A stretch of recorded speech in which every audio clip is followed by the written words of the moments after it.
Hello and welcome back to episode 6 of The Outer Worlds. I'm Vic and you're watching yet another Let's Play channel. So, as promised, I did do a little bit of gathering off screen. Can't remember if I had this cute little pistol, but obviously I do now. I'm not going to keep it because I don't. It's a repeater, and I don't like repeater pistols. And I also don't like that it's a plasma shooter, but it is better damage and better DPS than the light pistol, so it's what I've got for now. Other than that, things are as you remember. We just wrapped up the geothermal power plant. Oh yeah, I re-equipped Parvati. Obviously. So we need to go and turn that in. But as you can see, I found a little marauder camp over here that I can deal with first. Oh, what have you got?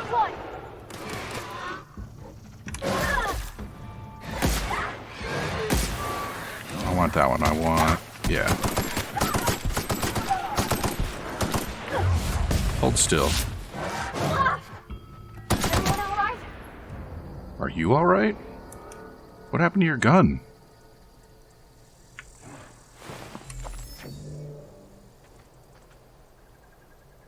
I think there might be somebody else over there.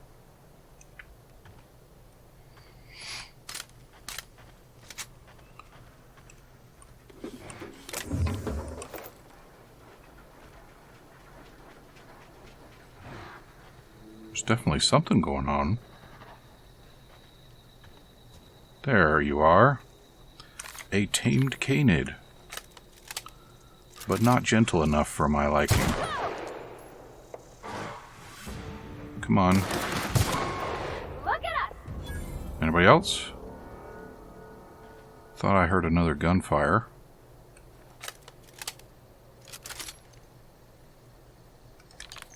Maybe it was just an echo.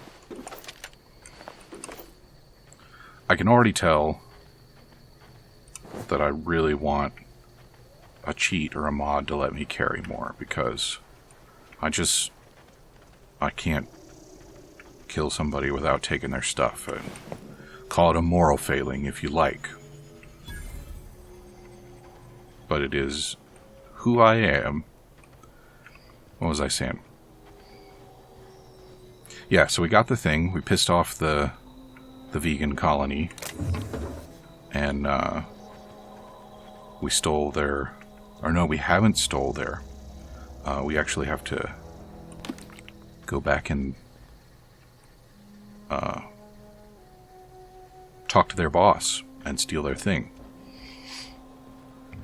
I'm confused about that because in between episodes I did accidentally go back and do that part. And then load an earlier save. So we can do it again on camera. Not to worry. And then we'll be ready to leave this backwater planet and go find another. Because I have a feeling... I think, well, I mean, the name of the game is The Outer Worlds, so we shouldn't expect to go, you know, to the capital or anything like that. I'm betting it's all going to be these sort of frontier planets, although there may be a local hub of sorts that's a little more... You hold still now. A little more populous than the others. And I'm hoping that we will get to interact with some other corporations, because I'm not a big fan of Spacer's Choice. I'm not supposed to be a fan of Spacer's Choice. I have a feeling that all the corporations are going to be, I want to say equally shitty. But I think we can expect that they'll at least be shitty in different ways. So maybe I'll find one that's, you know, more to my liking. Spacer's Chaw. No thank you. Pre-sliced bread,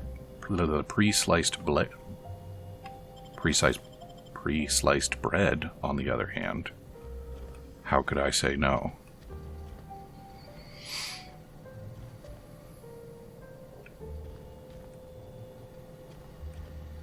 These people are living out here, getting killed by marauders, and they have one poor little room.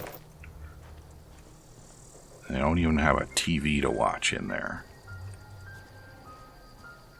It's messed up. Getting killed by marauders and you can't even watch TV. Come on, give me the things. Thank you. I keep seeing the glowies on the floor and thinking that there's something I can pick up. Oh, this is the vending machine. So this is the other thing that I need to learn, is that I don't actually need to go back to town to unload all the stuff that I don't want anymore.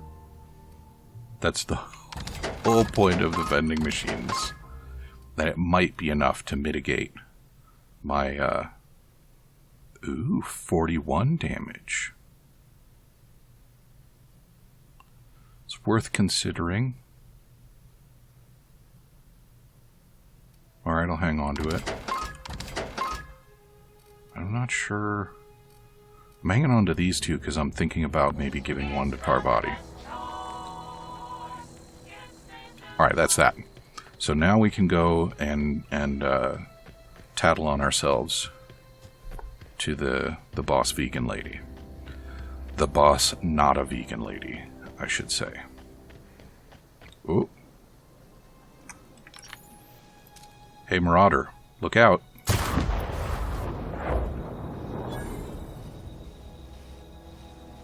Where's your friends? Are your friends dead already? What? You just stand around with your dead friends? This is a Marauder hideout? This doesn't look very a Marauder hideout. It looks like mud. What do we got on the map? Yeah, that really is it. Okay. Yeah, so the boss vegan lady, obviously not going to be happy with us. I don't know if she's going to be mad enough that I'm going to have to... Yeah, that's right. You just walk away. Mad enough that we're going to have to kill her. But I think it's a reasonable assumption, because we did kill her colony. On the other hand, I really like the geology here. There's something very interesting going on with these curved over stone formations. So at least she'll die someplace neat looking, right? Because it certainly won't be us that die.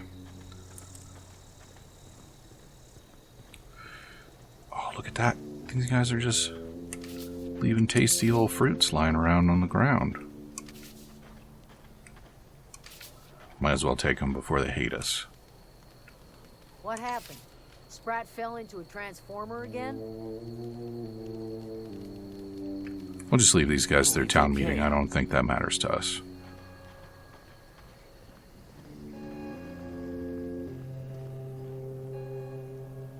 Oh, hi. That's the thing about growing old. Your eyes start to fail. Elsewise, I would have seen you for the snake that you are, chopped you into pieces and roasted you on a spit. This is all you're doing. Cutting off my power, killing off my garden. Without refrigeration, my food will spoil, and my flock will starve. I want to ask you this in private, away from the eyes of my flock, so they do not see me lose my temper. Tell me, why did you do it? Well, I needed your stuff. Let's go with the most diplomatic one. You want my flock wasting their lives in that cannery? Fine. Go and talk to them.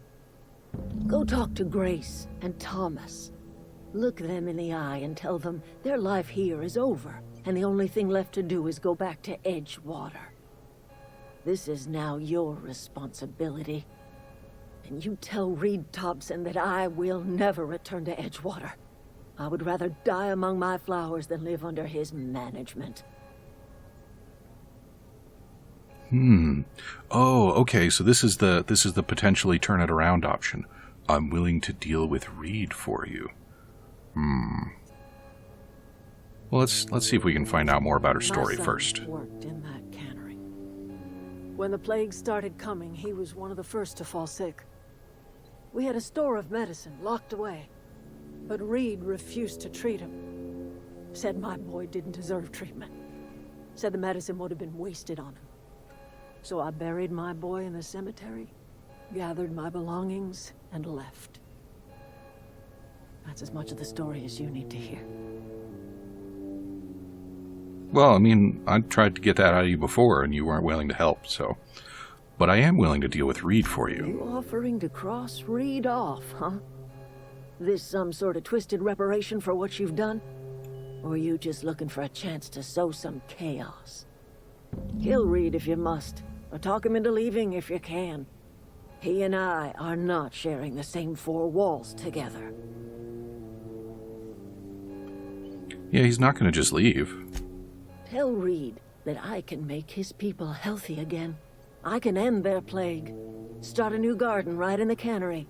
3 square meals for every man and woman in Edgewater. Tell him how I've made the Vale bloom again. The soil has whispered its secrets to me, and I alone know how to breathe life back into the earth. The secret is human corpses. I've been grinding them up in my fertilizer for years. Marauder, worker, don't matter much to me. The human body is rich with nutrients. So this is what I don't like about these binary choices, right? On the one hand, I have the amoral businessman, and on the other hand, I have the crazy person. I mean, in fairness, using people as fertilizer is somewhat less repugnant than just eating them directly. And in some sense, they are less wasted than if we just buried them in the ground and then didn't do anything with said ground. And of course, we have probably all eaten food that grew in a place where somebody died at some point. But, wow. Yeah, what does happen when you run out of corpses? Edgewater Cemetery's got corpses aplenty. Enough for a generation's worth of crops. And then what? There's going to be a subsequent generation, Adelaide.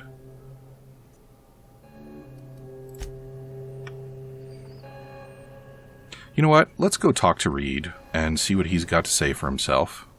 And then maybe we can come back and have a chat with the deserters. I think that's a reasonable way to go. I think there's a good chance that if we try and have a chat with him, that he's going to become unreasonable, and the negotiations will end abruptly. Was this the right way? Yeah.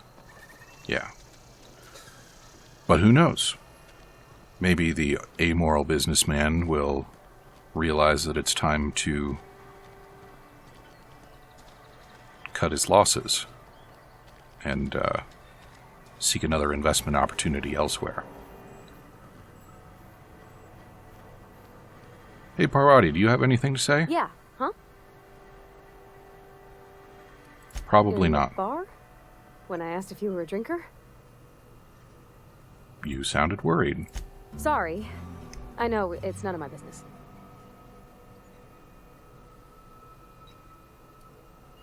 I don't make a habit of imbibing. It's not like I think it a failing, mind. It's just I live right across the road. Most nights I watch folks out my window. When they come in here, they might be happy or sad. Mostly they're tired. When they leave, they're mad at themselves.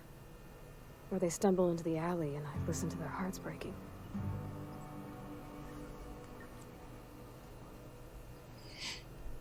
Sounds like folk here live hard lives. Maybe so. But we don't think on it that way. Well, yeah, it's like Dan said, when you're living in it, it's not hard times, it's just the times. Alright, not really instructive for the question at hand, however. So I guess I'm just gonna play this my way.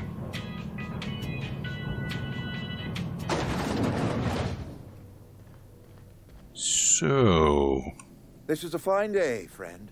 Power flows through our town like a cool stream of water. I trust Adelaide's people have seen their way to reason. So, when can I expect them back at their posts? I spoke to Adelaide. Then we are at an impasse. Stewardship over this town has been entrusted to me by Spacer's Choice. I am not perfect. I have made my share of mistakes. But I have done my best for this town. Your town's a mess. I have been holding this town together with both hands. You can't just expect me to leave. I am a Spacer's Choice man.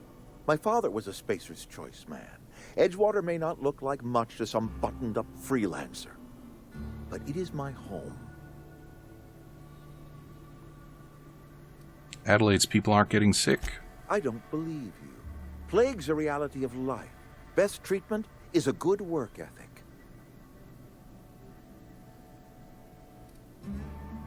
This town doesn't eat anything but... that's not true, is it? We know that the town isn't eating salt tuna because that's not what they're trying to put in the cans. The very notion is just grotesque. A raw vegetable? Why don't you just ask me to go chew the bark off of a tree? We are a Spacer's Choice salt tuna cannery. We eat salt tuna here, and only salt tuna. What exactly are you putting in those cans? Processed, liquefied, retextured salt tuna rendered in a chemical bath, of course. Well, mostly salt tuna. We've been experiencing a salt tuna shortage, you see. So we've had to improvise. We've added wood chips, some mushrooms, bit of sand, tossed some canid bits in our processor once. It all tastes like salt tuna in the end. That can't be healthy. Health is a state of mind, friend. Afflictions in one's body are reflections of afflictions in one's work ethic and attitude. Now listen, I do not know what pretty rhetoric Adelaide has fed you, but plagues are a simple fact of life. Adelaide found a way to grow food. You'll excuse me for being skeptical. How exactly is Adelaide growing crops in barren soil? Barren? Have you looked outside? The planet is teeming with life. The soil is not barren. I would really like to lie to him. But apparently my lie stat isn't that high. So let's go with a special fertilizer. And when you say special fertilizer, you mean what exactly? If you don't play along, it's going to be you. Adelaide has been using dead bodies in her fertilizer? That's... Come to think of it, that's a stroke of brilliance. What a remarkably efficient solution. Of course he would like that. Recycling Spacer's Choice property long after its date of expiration. I was wondering about those missing bodies in Silas's cemetery. This town needs Adelaide. So Adelaide wants me gone. Trade my life for the life of the town. You understand what she's doing. If I leave town, I'm as good as dead. If I stay, Edgewater will die of attrition. Adelaide has discovered some secret cure for the plague, and she is holding my town ransom. So what, you want me to kill her so that nobody gets the cure to the plague?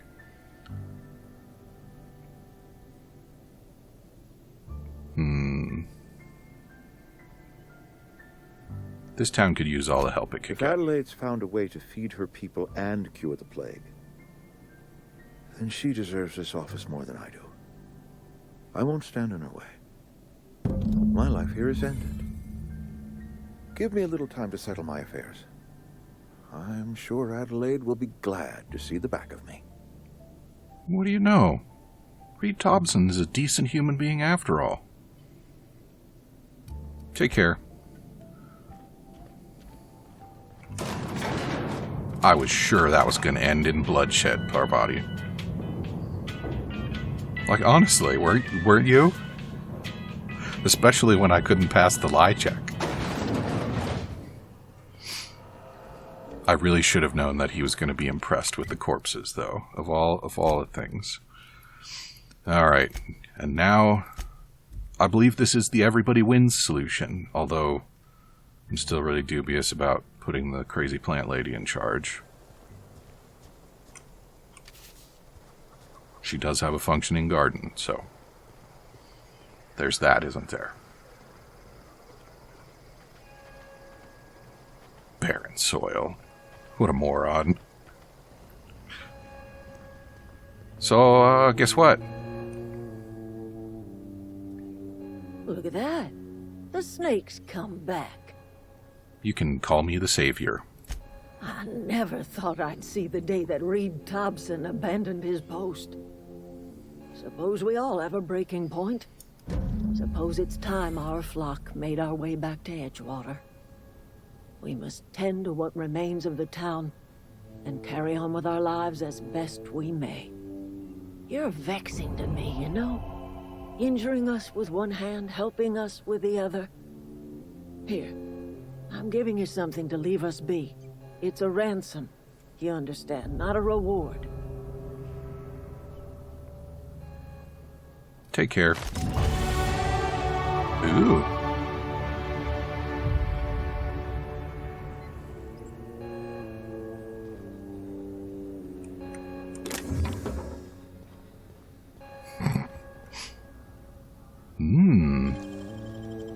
Great work. Thanks. So... Oh.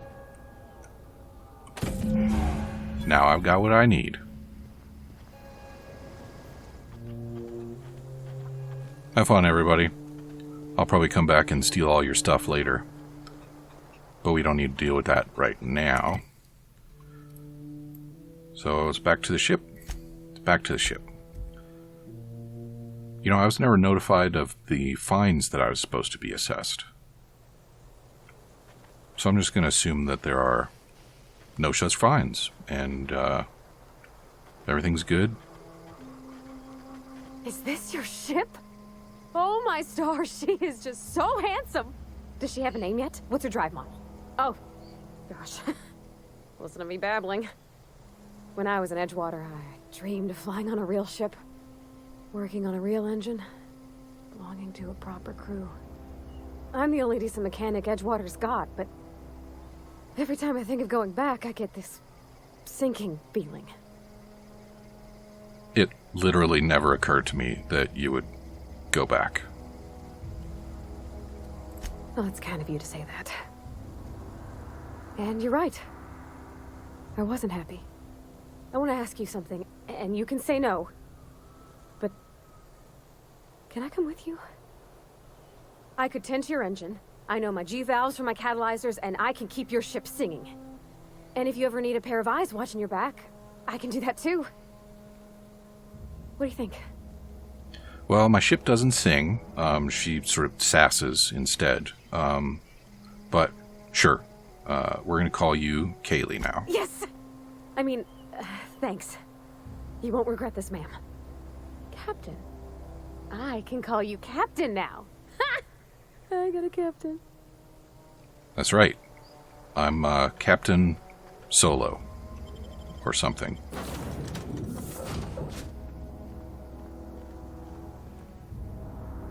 Watch this.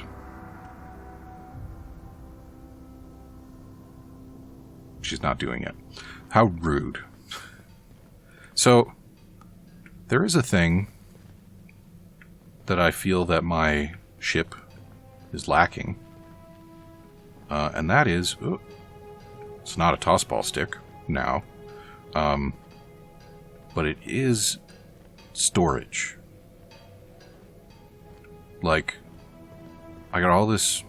Oh, maybe this is storage. Can I... I cannot. Fine. Hey, you. What can I do for you, Captain? I got the thing. Do you know how to install a power regulator? Well, I'm really hoping that I just take it and jam it into a slot and then possibly hit it with a wrench. Outstanding, Captain. Your aptitude for engineering will prove invaluable in the event of another catastrophic engine failure. Our engine room is located behind you. Across the cargo bay, Up the ladders. As engine failures go, I don't think we can really call this one catastrophic. The ship arrived in one piece, and it only took one piece to make it go again. That's not what catastrophic sounds like to me. Like, when your alternator goes, you don't say that your car suffered a catastrophic engine failure. You just bitch about having to spend a couple $100 on a new one.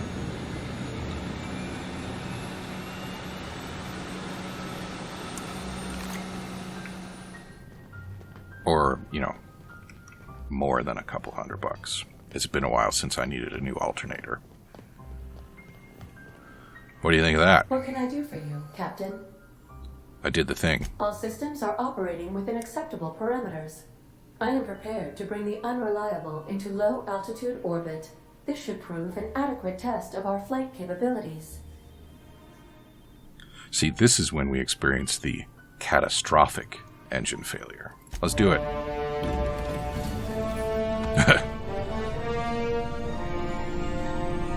What a hunk of junk. I bet she won't even do 0.5 past light speed. What are those? What are those?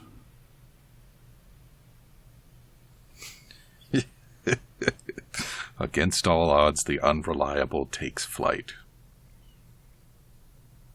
You know, those... I received a communication request from Dr. Phineas Wells. In case you forgot, he's the guy that stole us from the space vault. Aha, there you are. Hail and hearty, and captain of your own ship. I see you're putting the Unreliable to good use. Shame about her former captain. Horrible way to die. Not so How are you bad, really. feeling, by the way? I lost track of you in that cave back there. Experiencing any unnatural drippage? Perfectly normal side effect of thawing, I assure you. It's entirely too personal. What parts of me are dripping? Oh, that, yes, that's probably permanent. I wouldn't worry about it, though. I'm sure you're fine. What you saw in Emerald Vale is happening all across the colony.